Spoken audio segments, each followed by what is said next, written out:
tout le monde, je vous retrouve dans cette vidéo pour réaliser ces petites décorations de Noël en pâte polymère.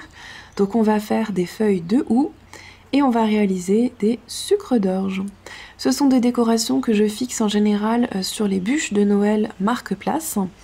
Donc j'ai la bûche de Noël au chocolat que je vous ai présentée ce matin sur ma chaîne, et la semaine prochaine je vous parle de la bûche à la vanille. Donc ces créations-là, ces décorations, je les prépare à l'avance à la chaîne et je les précuis 10 minutes à 110 degrés. Comme ça j'en ai plusieurs de côté. Le plus dur ce sera de réaliser les feuilles de houx pour avoir le côté piquant et avoir vraiment ce côté réaliste des feuilles de houx le plus possible. On va utiliser le vert émeraude pour les feuilles de houx, le rouge indien pour les boules et les sucres d'orge, ainsi que du blanc. Au niveau du matériel, je vais utiliser l'aiguille, le dotting tool, la lame, le scalpel bien sûr, et le pinceau en silicone pour m'aider un petit peu. Maintenant, on passe au tuto.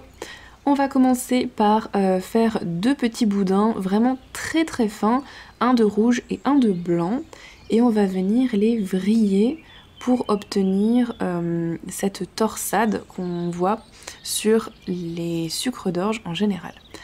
Alors on va vraiment le vriller pour essayer d'avoir la même distance entre chaque couleur pour que ce soit vraiment joli.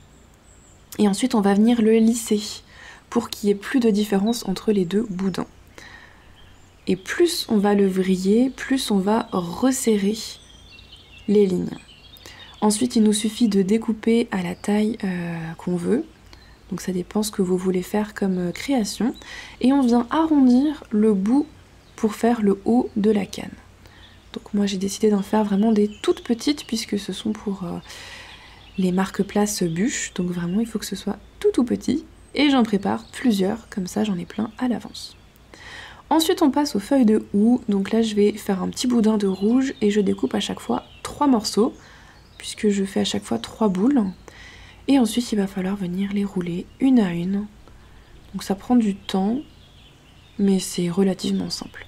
Ensuite je fais pareil avec un boudin un peu plus gros de verre et je découpe des tranches, si possible de la même taille, comme ça je sais que chaque feuille sera pareille, ou en tout cas de la même épaisseur.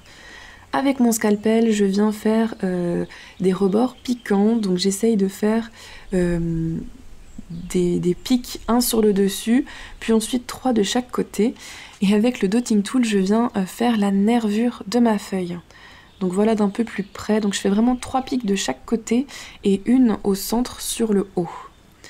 Et ensuite, je vais en faire 3 de la même façon et on va venir les accrocher ensemble, les souder ensemble du mieux qu'on peut. Donc voilà ce que ça donne. N'hésitez pas à refaire la nervure, vu qu'en les soudant, on a en général effacé un petit peu le bas de la nervure. Ensuite, on va venir soulever, comme vous pouvez le voir, le bord de la feuille, vraiment légèrement.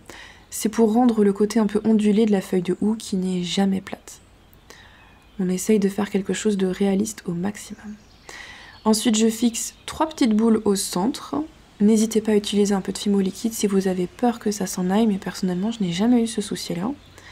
Et voilà, votre feuille de houx est prête. Il ne reste plus qu'à faire toutes les autres. Comme ça, pour réaliser les bûches, ce sera beaucoup plus simple si on a déjà pris de l'avance sur les décos. Voilà ce que ça donne une fois que j'en ai fait plusieurs. J'ai tout mis sur mes petits carrés de carrelage et je vais mettre ça 10 minutes à 110 degrés. Voilà le résultat. Ce sera plus simple pour les stocker et pour créer la suite. Belle création à vous!